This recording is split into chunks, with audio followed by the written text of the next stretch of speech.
Welcome to the Kindness Is podcast, where we take a deep dive into the true meaning of kindness. I'm your host, Kaitlin Johnstone, the co-founder of Kind Cotton. Let's dive in.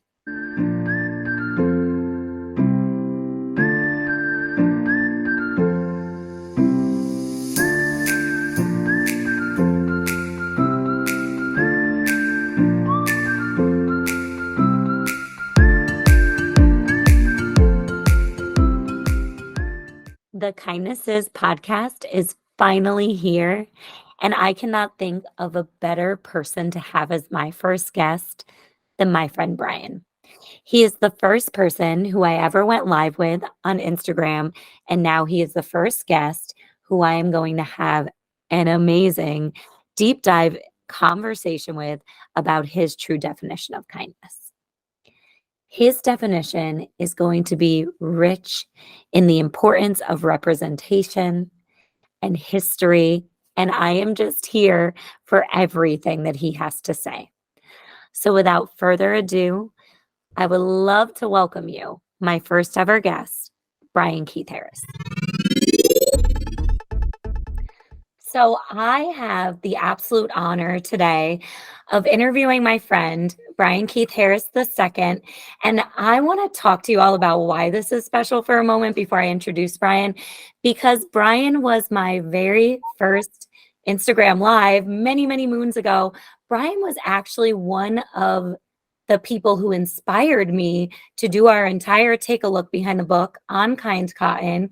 He is the reason why we are here today, one could argue, doing this podcast. So I am just so grateful to you, Brian, and I want everyone to know a little bit about you. So Brian is so talented. He is the director of outplacement and graduate support at the Bishop John T. Walker School for Boys in Washington, D.C. He is also the founder and artistic director of Sons of Freedom Dance Institute, an organization that nurtures character, increases social awareness, and builds spiritual foundation for boys of color through classical and contemporary dance. That's a whole nother thing that I could talk about alone, because as Brian knows, I grew up dancing myself, predominantly with Black and brown boys. So I love that he does that. He's also a licensed minister, lecturer, and workshop facilitator, and graduate of Hampton University. And he is the author of 3 incredible, amazing books, one of which, if we do any clips here, you can see in the background, I Am My History, that we have donated through Kind Cotton. So Brian, I could go on and on and on. Your resume is very long, but I want you to just introduce yourself and tell everyone something that maybe I didn't share. Well, first of all, thank you so much for having me on the podcast. It is always a joy when I have an opportunity to connect with you. I'm grateful for the work that you're doing in the earth and for making sure that children are able to see themselves and their history and their cultural legacy reflected in the books that they read. And so I'm so honored to be a part of this movement and to have the opportunity to connect and share my thoughts, my feelings, and even my book with so many children who may not have otherwise had the opportunity to engage with the book. So thank you for this honor. I am grateful. Something that you did not share. So I like to say that I am a creative soul, if you will. From the time that I was a child to even now, being creative, being in the arts have been something that has been the foundation for my life. And it's something that I celebrate and affirm, but it's also something that I am grateful for my parents for instilling in me, which was a love for the arts and which was the freedom to be my creative self. And so as a result of my parents pushing through barriers or, not focusing on what quote unquote boys or girls do, I am in a place where I've been able to use both my artistic side and my creative side to really transform lives in young people. And so that's something maybe that wasn't shared. And I love that. And I want you to talk about that a little bit, because in a world right now where it feels as though we're going further in a direction in many ways where boys do this, girls do that. No, why are we talking about anything about gender or this or that or the other, which I don't think that that even has to do with gender, right? Those are those gender roles that we've assigned, That's that right. my daughter wears pink because she's seen it on the television, or she plays with Barbies because that's what has been advertised to her since she was in the womb. Hmm. Um, but I want to know, why is that so life-saving, first Hmm. of all? And why is it important that we kind of break down those walls and say, hey, no, like, if your little boy wants to dance and paint his fingernails, it's okay. And that is all out of love. And if your little girl wants to play baseball and chop her hair off, like I did when I was 7 years old, that is all out of love and should Yeah. be affirmed as well. So I Yeah. just want to know why you think that is so life saving.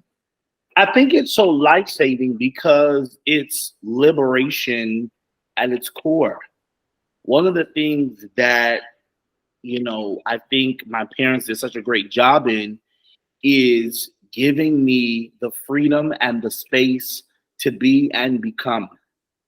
And it's life saving because sometimes what happens if we do not have those opportunities to be free, if we do not have those opportunities to express ourselves, if we do not have the opportunity to really delve into our creative side, we may grow up as adults who never reach our full potential, who never reach out our live out our purpose, and who, in a real sense, is grappling with a level of um, self hate or a low sense of self worth, all because we did not have the opportunity to be free, because that space where we could have been our authentic selves was not afforded to us.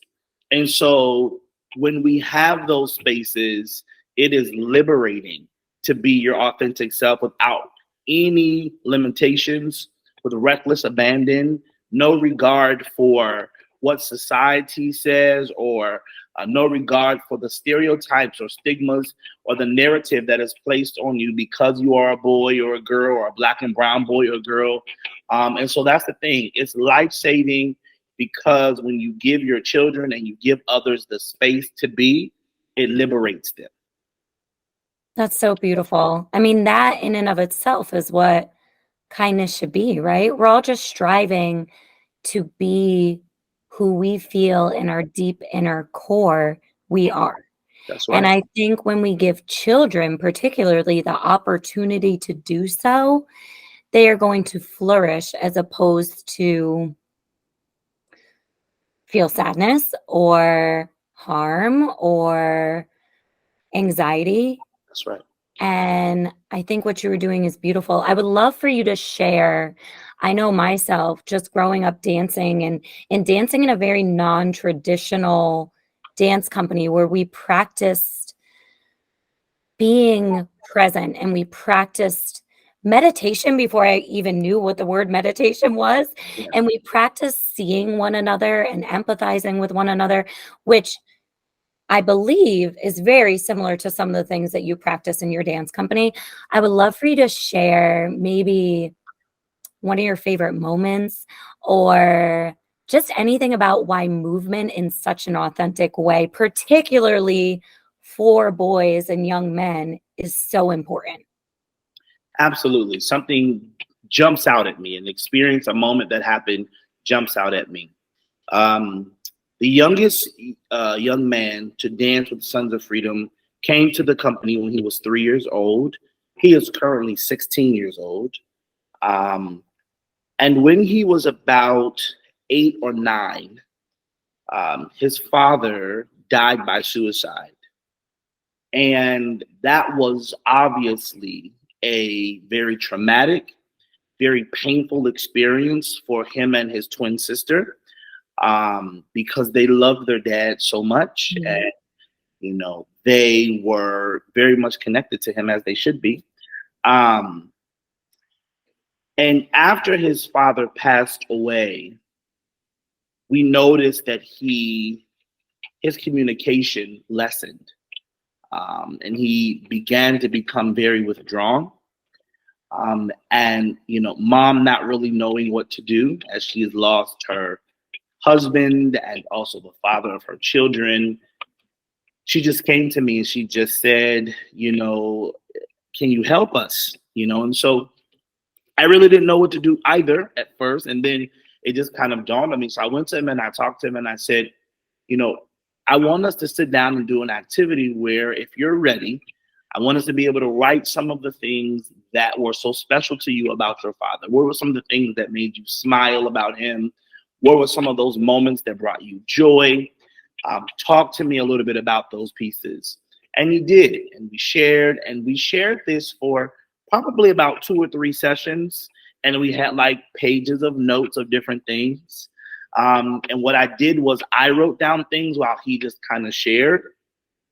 And at the end, I think our last session, I said to him, now, I think that it would be possible that we can take these same things that you shared, and is it possible for us to add movement to these things? Mm-hmm. And it almost makes me cry, because what a beautiful piece of choreography that was created. Because this young man had an opportunity to express his thoughts, to process his thoughts of the death of his father, not just by sharing them, verbally, but by creating movement that allowed him to articulate it. And now he can always go to that footage of that piece, and he can always reflect on that piece, which tells the story of his life with his father. And so I share that story to say that movement has the power and the potential to heal. That piece of choreography healed and is continuing to heal this young man who is 16 years old, right? Who lost his father about 8 years ago at this point, right? Yet it's continuing to be healing to him. And I think that's what movement can do when we allow young people the opportunity to be engaged with those opportunities to move or to dance or to meditate or to become aware of their body. Because when we're aware, we have spaces to become mindful or to meditate, we begin to hear our breath. We begin to feel our bodies. And as we are hearing our breath, as we are feeling our bodies, we then begin a process of reflecting on the things that brought us the most pain. And we're able, through our bodies, through just our breathing, we're able to release some of those things. Mm-hmm. Movement has the power and potential to heal. It has the power and potential to bring us peace. And it also, last thing, has the opportunity for us to connect or reconnect to our cultural legacy and our ancestors.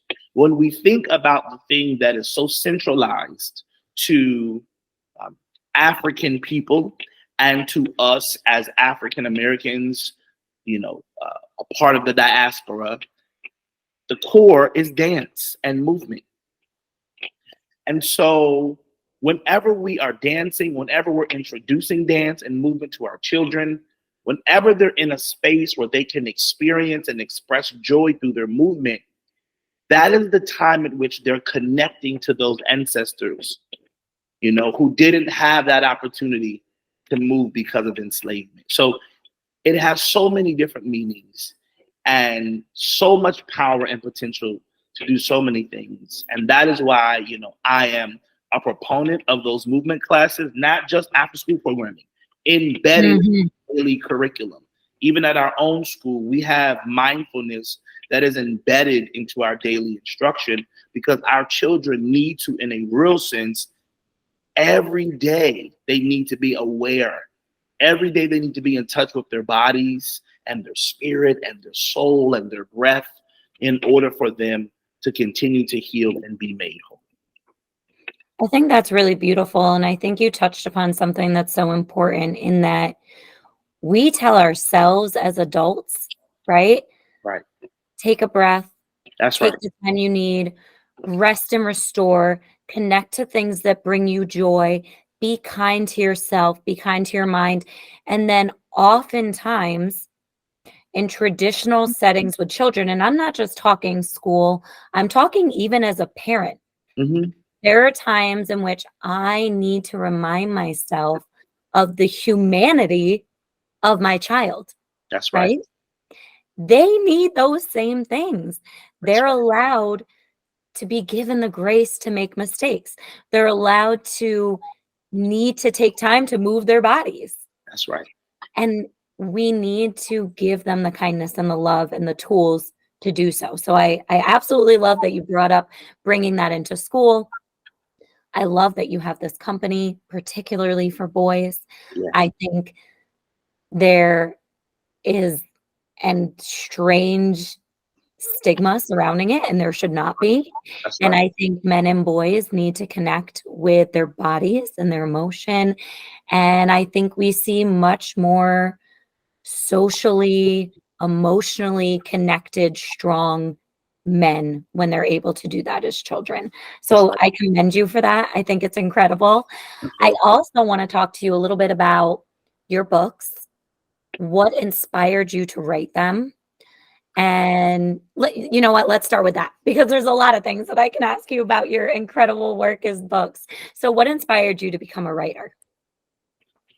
So, I think that in the work that I've done with Sons of Freedom and with exposing boys to dance and movement and the power of dance and movement, um, at some point in the work, I found that it was somewhat limiting because it, in a real sense, maybe excluded children that I was still kind of connected with or engaged with, who may not have been interested in dance and movement, and so therefore they did not get, all of the richness that being a part of a dance movement program would bring. So as a result of feeling that level of limitation, I began to think about what is another way that I can impact the lives of children. What is another way that I can celebrate their rich history and cultural legacy? What is a way that I can do that outside of the box of dance and movement? And so my first book, which is Freedom's Design 20 Days of Empowering Black Kings, I wanted to find a way for boys to discuss some of the things that have happened in our history and the similarities with those things that are currently happening to people and to young men who look like them. And then also give them a space to, one, discuss those things and to come up with solutions in ways in which they can lead change and transformation in their own communities, in their own country, in the world. Which seems like a very lofty goal now that I kind of say it out loud. But that was kind of what I wanted to do. A lot of that work was being done at the studio. We were creating dance pieces that before the dance pieces even got to, before we even got to the choreography, we were studying and researching some of our history, some of the things that have happened to Black and Brown people throughout history, and giving boys an opportunity to express their thoughts and feelings about it, and then taking some of those thoughts and feelings and transforming those and transcending those to dance pieces. And so I wanted to, again, figure out a way to do that same work, just not in the dance context. And so Freedom Design came about, and it was amazing because Freedom Design is 20 poems that all center around Black history, and also 20 critical thinking questions that give boys an opportunity to discuss those things that they're reading in that poetry. And the poetry, talks about everything from, your last name being the name of, being the name that you received when your family was enslaved, all the way to, Barack Obama being the first African-American president, and what that means for you and how you can, make change and create change in your own community. So it was those 20 poems, and it was amazing. Boys had an opportunity to discuss their thoughts and feelings. The very first poem in that book, Freedom's Design, is I Am My History. And I wrote that poem. That was the first poem that I wrote. I wrote that poem at the beginning of my doctoral class, which started in 2019. And I tell the story often, but I'm going to tell it again. So for the viewers who've heard this story, here it goes again. In 2019, I started a doctoral process. I was on break from a lunch period, for lunch period, and we were all my cohort members were going to lunch. So I sat in the classroom. The class that I had was called "Challenging the Tenacity of White Supremacy." The professor was Dr. Beverly Mitchell, and the class was really heavy. We were reading the book by Ibram Kendi, Stamped from the Beginning. Mm-hmm. And I remember reading that book, and the first half of the class, I was just angry the first half because the book really talks about the power of racism and supremacy and how it was ingrained since the beginning of this country, right? And I felt a sense of hopelessness as I was sitting in class. You know, how can I, as an educator, how can we in a real sense bring hope and joy to our children, knowing that they're going to encounter a level of racism or supremacy in their lives and maybe not be able to deal with it, or in a real sense will not receive certain opportunities because of it. So we're on a lunch break. I'm in the classroom and I'm staring at my laptop, and I literally was just staring there, you know? And then the first words came to me. I am my history. Walking tall, standing in royalty, I am a direct descendant of kings and queens who rule with grace, wisdom, and dignity. And that first line was my way of speaking out against the narrative, the negative narrative and stereotype and stigma that is placed on Black and brown children. And so the very first line, I wanted them to recognize their cultural connection and legacy. And so that's kind of how those books came about. Then I started, thinking about my own dance journey, went back to dance. And then I started thinking about all of the boys, the Black and brown boys, who, like me, loved to dance. They didn't want to play sports. They just wanted to dance, and also wanted to find a way to encourage that group of boys as well. And so that's where we came with the new book, BJ's Dancing Feet, to kind of tell the story or show the journey that the little boy in the story, 8-year-old BJ, had to go through in order for him to recognize that his dancing gift and ability was indeed a gift to be celebrated, and in order for him to share with others who didn't understand that boys can dance and do things that are different than what other boys do. I love it all so much. It's so wonderful. We're going to talk about it at the end too, but please check out Brian's books. They are tremendous and so needed in this world, which kind of leads me into my next question. There's two parts to this, right? There's there's two parts that are being challenged today in our country. Yeah. One of which is, I want you to touch upon, why is the accurate teaching of history so important? And then the other one is, why is representation in a beautiful, uplifting light so important for all children to see, particularly of Black and brown families? So I think the very first part of your question, we can begin to talk about the narratives and the way in which history is taught and told currently. Mm-hmm. So the way in which history is taught and told currently, we see that the history of Black and brown people in this country starts with enslavement. Mm-hmm.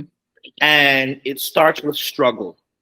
It starts with Black and brown people being less than. Mm-hmm. It starts with them not having an identity, or their identity being constructed by those who owned them, right?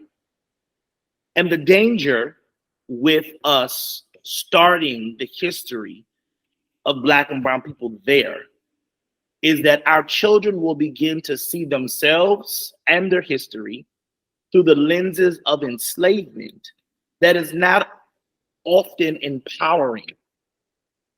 And so it's important for us to make sure that our children, though Black Americans, understand their cultural connection to Africa and to countries in Africa and to the culture of Africa, more specifically West African culture. And so we cannot start the history of Black people at enslavement. We have to start before then. We have to talk about these ancient civilizations, the Egyptian civilization, that ancient Kemet, the land of the dark people, right? We have to talk about what these civilizations were, what the people in these civilizations were able to achieve, and how those people in those civilizations are directly connected to the children that we see today, right? Mm-hmm. When we begin to share with our children the positive aspects of their history and their culture, they begin to be empowered and inspired, and therefore they're able to accomplish their own dreams and achievements. I think the other piece that is important is that we hear this oftentimes, but enslavement is really not the history of Black people. That's a part of our history that was forced on us, right? When you tell a young person that they come from a people who created the tallest structures in the world, I mean, how empowering is that? Or when you tell a Black girl that the first queen to rule Egypt was a powerful woman who led without a husband or anybody else, it was just her. When you talk about Queen Hatshepsut or Queen Sobekneferu, that's empowering. And so it's important that we make sure that we are accurately sharing that history. But not just for Black and brown children, but for all children, right? Because not only the danger of starting the history here, not only will Black children see their history from the lenses of enslavement, but other children will see their history from the lenses of enslavement as well.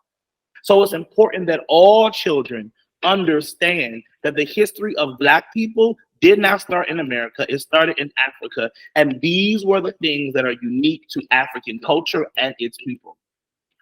So that's one of the pieces that is so important. And that's why it's so pivotal that we, in a real sense, counter those narratives and we create those counter spaces where children can learn the truth about their history and cultural legacy.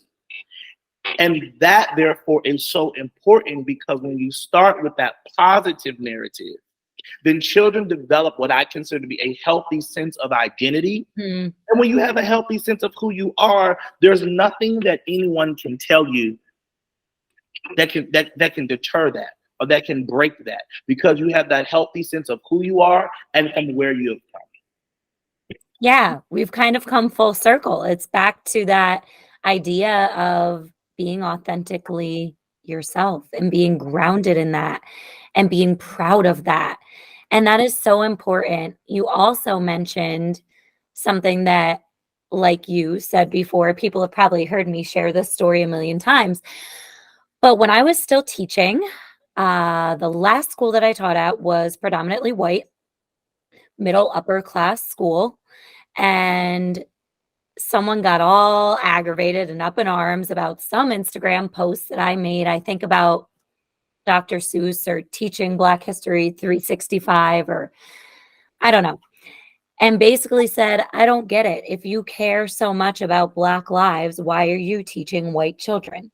And I'm going to keep this recording, snip out that little part of this podcast, and press play for anyone who ever had the question about that, because what quote unquote white schools need are white educators who are teaching them about accurate history and allowing them to see Black excellence in front of them from a white teacher, right? They're seeing me as a mentor, someone who looks like them, but sharing them stories of Black excellence and joy and accurate history. And they need to see that so that when those tough things come up, when we start talking about the horridness of enslavement, then they're connected to wonderful, beautiful individuals who may look different from them and are very, culturally different from them, but they're connected in humanity. And they say, hey, this is absolutely horrible. Like, now, how can I be an ally, right? And they're also able to see it for the horrific incident that it was for 400 plus years. It's hard for them to see it as horrific if they only understand that that's the origin of the history, right? Exactly. If they understand that that's not the origin of the history, right? That these people were taken from their culture, stripped of their dignity, all of those pieces, and brought to this country and enslaved, then all children will be able to see this is a horrible incident, right? The danger of us not sharing the totality of Black history is that not only will our children, Black and brown children, see themselves as less than, but other children will as well. And they will walk through this life believing, right, that their race, their culture is superior because of the narratives that are shared about other cultures, which oftentimes is always casted in a less than light, right? And so when we teach the accurate history of culture, of non-white cultures, right, then we're able to get the totality of it, and children are able to see the fullness and the beauty of the history and not just the horrific portion of the history. That is important to teach as well, but it's where you start in teaching that history. Yeah, absolutely. And I think, now we're in a space where the horrific part of our history is even being challenged, right? The accurate teaching of that. But I would argue, and you would know better than I, but I would argue that when we were still teaching that horrible part of history, we weren't starting. And when I say we, I mean America as an entire country. For the majority, we're not starting in an accurate space to depict people in the accurate light that they need to be depicted in. Of course. Even if you were to ask kids today, name some prominent African American figures, leave out Martin Luther King Jr. The next person that they leave out Martin Luther King Jr. and Rosa Parks. The next person that they're going to share is Harriet Tubman. No one's going to think about Mansa Musa. Nobody's going to talk about King Tut. Nobody's going to talk about Hatshepsut, Sorba Kneferu. Nobody's going to talk about they're not going to talk about ancient Kemet. They're not going to talk about African people being the first people to create a writing system or a mathematical system. They're not going to talk about any of those things because our children have no connection to that, right? Now, if you were to flip that and talk, for example, about, let's just say, Asian American culture, right? Or other cultures, I just use that as an example, you're going to start getting some of those pieces of that culture's ancient civilization. And that's why it's so important to teach the accurate history and to teach the history in totality. So children are able to see the beauty of it, and then they're also able, I think sometimes what happens is that by design, if you don't teach, if you start with enslavement, then that keeps that idea of there being a dominant race. Yeah, for sure. Right? It's absolutely by design. Every system within our country is by design of white supremacy, and it's set up that way for a reason, right? So I love hearing people who teach the entire history and who recognize that in doing that, we are eliciting kindness. That's and right. We are embracing each other.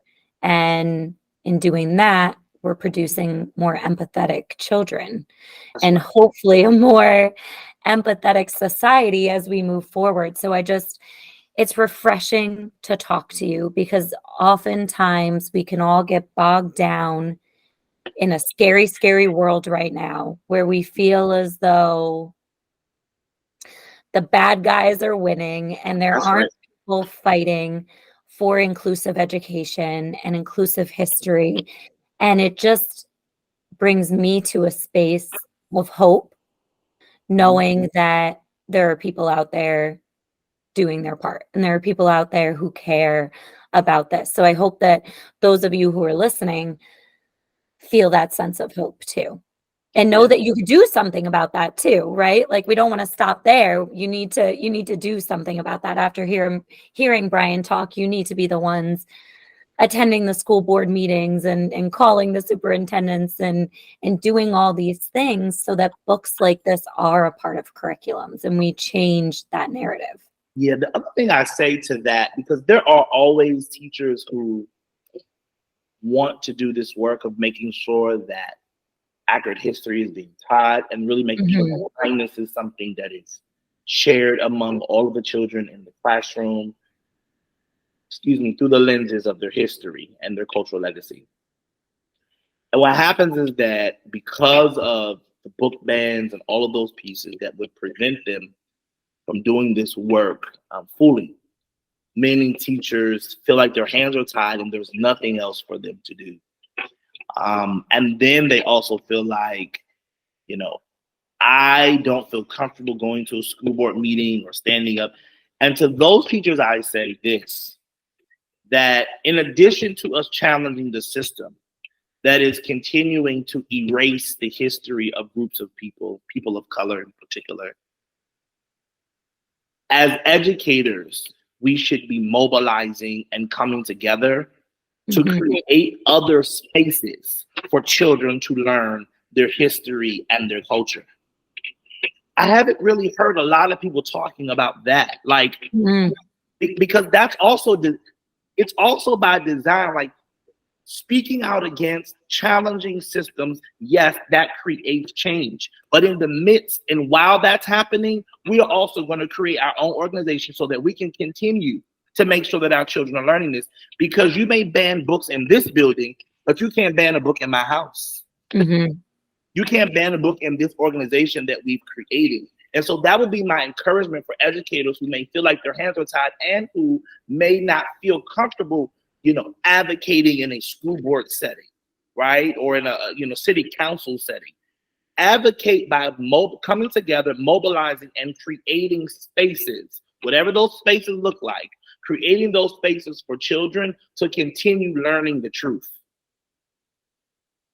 Absolutely. And I think that's so important because we often say, oh, I don't know what more to do, or I've done X, Y, and Z, and then we're forgetting our critical thinking, That's right? right.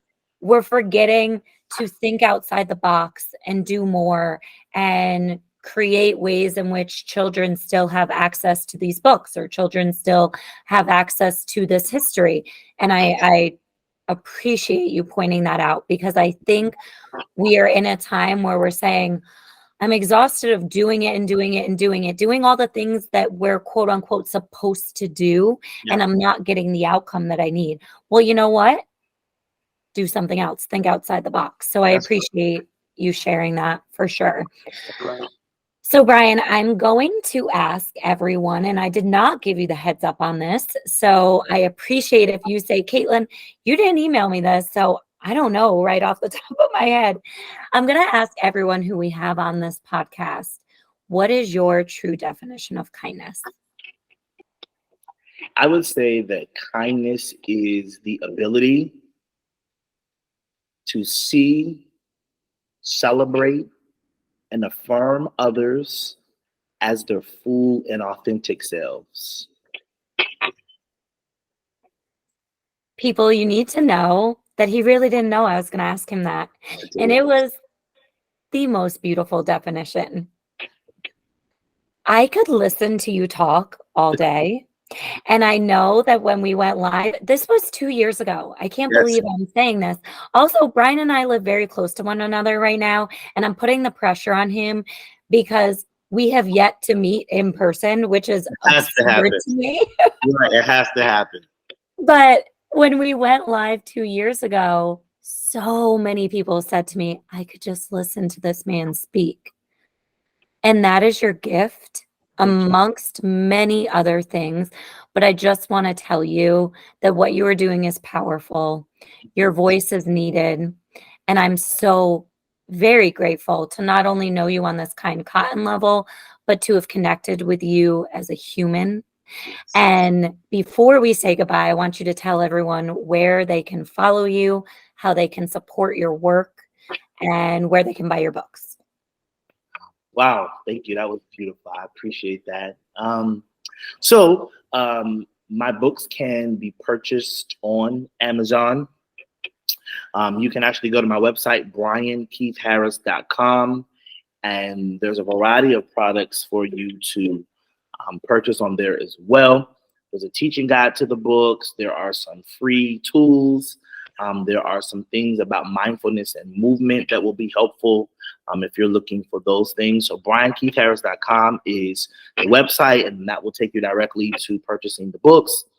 You could also follow me on all social media platforms. Brian Keith Harris is the name under the platforms. The thing that I would like for you to do to support, yes, you could purchase the books. But the thing that I would like for you to do to support is to do the work of making sure that our children have access to their history and their cultural legacy, the full access to their history and cultural legacy, and do the work that you can do so that our children can become who they were called to be. So beautiful. Thank you. Thank you so much. I appreciate you. I could not have asked for a better first interview for this podcast. In fact, I wish I would have kept recording for a little bit longer. Brian and I stayed on the call for quite some time, and we both had a very deep conversation into kindness not being something that is simply tolerated. Kindness is seeing someone, valuing someone, and embracing every piece of that person. So I'm just so grateful that he was able to be on here. I'm so grateful to all of you who listened to this first episode. If you did happen to listen to this, please go ahead and subscribe to the Kindness Is podcast, rate and review if possible, share on social medias. I'm really, really excited to take this journey with all of you and connect on a deeper level into what kindness truly is.